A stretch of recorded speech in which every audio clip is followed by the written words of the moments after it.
lakštingala graži, paukštė gražiai gieda, vyšnių sode gražiai gieda, vyšnių sode.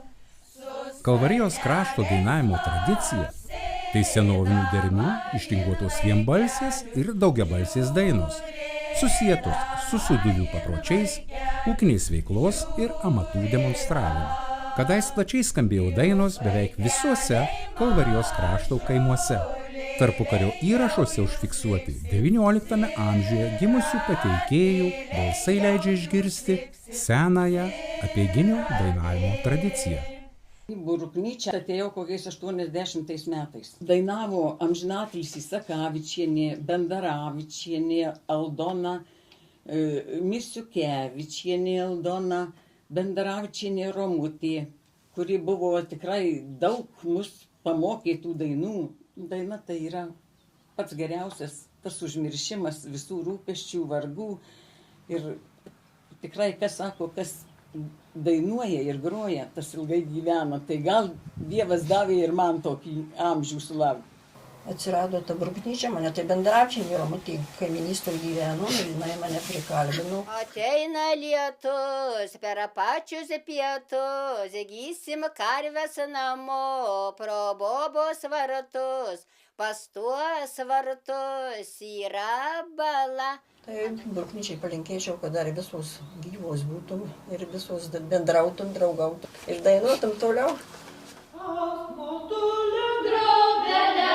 Pasak buvusios dainininkės Onos Sakavičienės, Brukuose apie 1976 metus dainavo 6 dainininkės žinomas kaimo dainas, kurias vaikystėje girdėjo ir pačios išmoko. Folkloro ansamblis Bruknyčia veiklą pradėjo 1987-aisiais. Jam vadovavo ilgametė kultūros darbuotoja Romualda Vasikonienė. 2024 metais ją pakeitė Inga Degutienė. Mūsų dienas pasiekė liaudies dainos, kurias puoselėja Brukų ir Sūsnykų kaimuose gyvenančios moterys. Daina man ir taip pat irgi toks nusiraminimas, atgaiva tai sielai ir tiesiog tas bendravimas su visų kolektyvu. Tas mūsų kolektyvas tikrai labai šaunus ir malonu visada susitikti ir ateiti. Ir tiesiog dainuoti. Į šį kolektyvą mane atsivedė mano mamytė, Joana Bendaravičienė. Vai sunku, tai siratėlė, kuri neturi tėvo motol, kuri neturi tėvo motol. Da atsimenu iš pat mažens, kaip mano mama dainuodavo prie ratelių, verpdama siūlus, megzdama ir siūdama. Daina ir muzika. Ir buvo mūsų šeimos ir giminės bruožas. Mano tėvelis Algirdas Bendaravičius taip pat buvo muzikantas. Brolis dar grojo šioj kapeloj smuiku. Abudu broliai smuikavo. O jo žmona, Aldona Bendaravičienė, taip pat dainavo ilgus metus šiame folkloro ansamblyje. Daina tai sielos ramybė. Kai neturi nei brolių, nei sesers, vaikai toli, tai čia mano nusiraminimas. Į Bruknyčią atėjau prieš 25 metus. Reda Bendaravičienė pasikvietė mane, aš pasikviečiau Petrutę Žymantauskienę, po to dar Vilija dasidėjo Zaveckienė. Nuo mažų dienų močiutė ir ausdavo, turėdavo stakles, tai būdavo vis niūniuoja ir niūniuoja. Tai mudvi pradėdavom dainuoti abi. Dainuodavo mano tėtus, tai Rena Bubnytė, Dana Bubnytė, ir mano mama Janina Bubnytė. Ir dėdė Gediminas Bubnys. Ir kai buvom Kvietkiniai ten tam festivalyje. Ir mums labai smagu, kaip mes galim atsistoti ir pamokyti kitus dainuoti. Daug keliaujam, ir Lietuvoje, ir už Lietuvos ribų, ir festivaliuose, ir šventėse. Ir duokim garo, buvom išvažiavę, atrodo taip, kaip būtume, taip kaip namuose, kaip vienoj šeimoj. Tai buvo atvažiavę netgi pas mane į sodybą, išleidęs ir filmavomės, bendravom su Ratilio dainininkais, buvo atvažiavęs Bruknyčios kolektyvas, mums ten irgi buvo smagu, pasidalinom savo dainom, padainavom visi kartu, pabendravom. Paukšteliai žaliam vyšnių sodelį, gailiai verkia. Dainavimo tradicijos tęstinumą nulėmė Bruknyčios ansambliečių noras išsaugoti tai, kas perimta iš tėvų, polinkis dainuoti, pasakoti, dalytis patirtimi su jaunesnėmis kolektyvo dalyvėmis. Perduodamas ne tik repertuaras, bet ir jo atlikimo ypatybės, emocijų raiška, būdingos improvizacijos, sūduvių kalbėsenos melodingumas.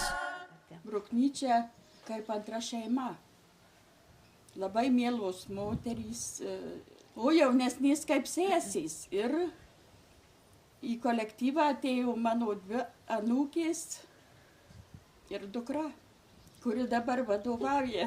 Toks pasididžiavimas, kad pas Brukuose yra tikrai tokis kolektyvas žinomas visur. Moko Bruknyčią ir kitus dainuoti. Uždainuoju, žinokit, dažnai ligoninėje paprasčiausiai eidama koridorium su švirkštais ir traukiu. Daina galima visus jausmus pasakyti, viską galima. Motinėlė mano, mano širdužėlė,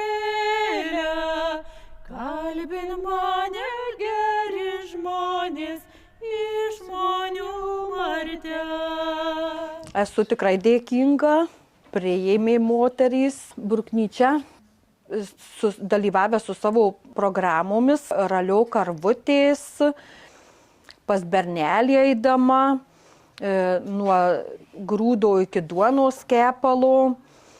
Labai norėčiau, kad šitas kolektyvas dar ilgai gyvuotų ir kad mes galėtum perduoti savo vaikams visą tai ir mūsų vaikai dar savo vaikams ir taip tęstųsi karta iš kartos.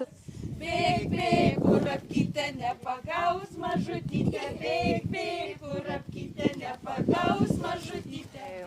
Man iš tikrųjų labai patinka leisti laiką sėdint tiesiog ant pievos, nes čia yra mano gimtinė ir taip susijungiu su gamta.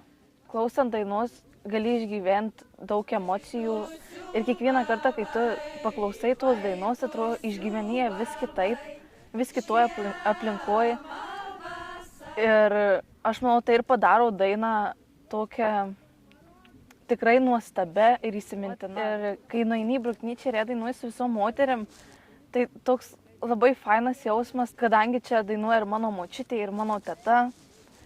Tai toks atrodo susijungia su šeima, bet tuo pačiu tos moterys, jos niekad neatstumia, jos visat priima tokį, koks tu esi, visat bendrauja su tavim. Šiaip tai mes močiutė pasikalbino prisijungti prie Bruknyčios. Bruknyčia tai man bendruomenė, kur žmonės sueina, dainuoja, kaip šeimoje. Tai mūsų tradicijos. Dar smagu, kad jos yra išlikę iki šių laikų. Dainų, šokiai, tautiniai rūbai. Dar aušreliai neaušus, saulutei netekėjus,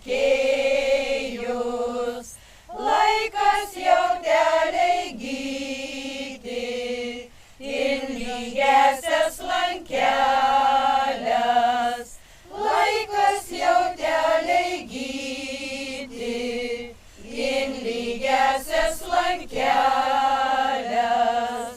Tėvai dainavo labai ir iš jų perėmiau tą dainavimą ir kartu dainuodavom daugiausia namuose. Ir aš nuo mažiukės pradėjau dainuoti ir dainuodavom su seserė. O man Bruknyčia tai visas gyvenimas. Džiaugiuosi, visada laukiu repeticijų, vežu moteris į repeticijas ir džiaugiamės, kad mes galim dalyvauti ir sveikata neša mūsų. vyko nematerialaus kultūros paveldo festivalis Lauksno. Visom pakylėjimas tokis, kad ir mes reikalingos, kad ir mūsų klausosi, kad mes sugebam, žinom, daug labai dainų. Jaunimo dainos, rugiapjūtės dainos. Būdavo sekmadieniais, susirenka jaunimo pilna. Tai kaip tik išeinam vakare, jau dainuot. Tai dainuodavom, aš dainuoju pirmu balsu, o sesuo antru. Ir tai kaimynai sako, va jau Šmedų mergos dainuoja. Bruknyčia, kas, laisvalaikio praleidimas pirmiausia. Išeini, susitinki su draugėm, su moterim ir vyresnėm, ir jaunesnėm. Dainuot pradėjau nuo vaikystės. Mano močiutė Bronė Svetlauskinė išmokino mane austi. Ir būdavo audžiam ir dainuojam abidvi. Meilės dainas dainuodavom, tremties būdavo. Į Bruknyčią tai mane pasikvietė vadovai. Ir jau ačiū Dievu, 4 dainų šventėse buvom dainų šventėj paruošę apie tremtį, apie buvusią Bruknyčios dainininkę Matulevičienę. Man tada tos dainos tai prie širdies buvo. Tai tie dideliai šventė buvo, tai smagi, gerai, kad dainavom pagrindiniai scenoj, tai įspūdinga. Pristatytas rankšluostis mano austas ir knyga Žydiklės bijūnėlis. Mano mama tai dainuodavo nuo jaunystės, į chorę giedojo bažnytiniam ir dainų mokėjo ir mane paskui mokino, kad dainuot mokėčiau. Ir dirbdama kartais dainuoju, tai apie gyvulius eini, dainuojam, kaip sveinam, tai visi dainuojam. Ir mums patinka. Visas smagumas, nusiraminimas, kartais ir blogai būna, ar ką, tai biskį užniauniuoji ir paskui praeina viskas.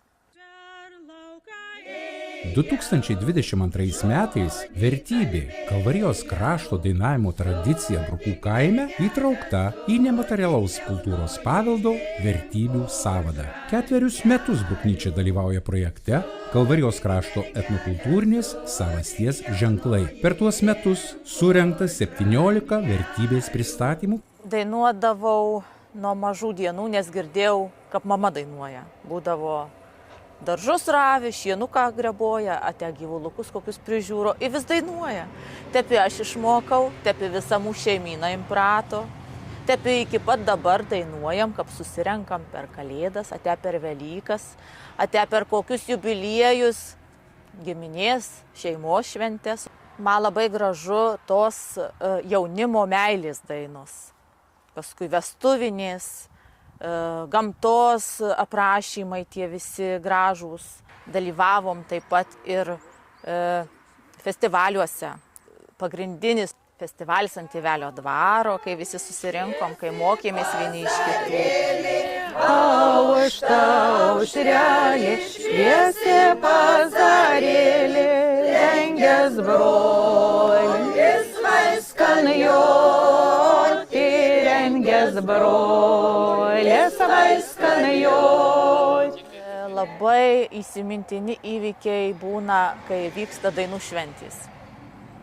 Dainų šventės tai tokie kaip atlaidai muzikuojančių žmonių. Paskutiniai dainų šventėje 2024 metų dalyvavom ir buvo ta didelė garbė, kai ant pagrindinės scenos dainavom savo vienbalsę dainą. Tai labai buvo geras jausmas ir to jausmo negali žodžiais apsakyti. Ta reikia pajaust, bet turbūt pajaust tik tas žmogus, kuris dainą myli. Žydi klesti bijūnėlis, žydi klesti bijūnėlis, vidury darželio, vidury darželio, stovi verkia bernužėlis, stovi verkia bernužėlis, nemoka darbelio, nemoka. Dainavimo tradicija gyvuoja ne tik kaip atlikimo meno sritis, bet kaip bendruomenės socialinio, kultūrinio gyvenimo išraiška ir atspindys. Dainos teikia džiaugsmą, skatina bendrystę bei bendradarbiavimą, jungia skirtingas kartas ieškančias ir atrandančias protėvių šaknis.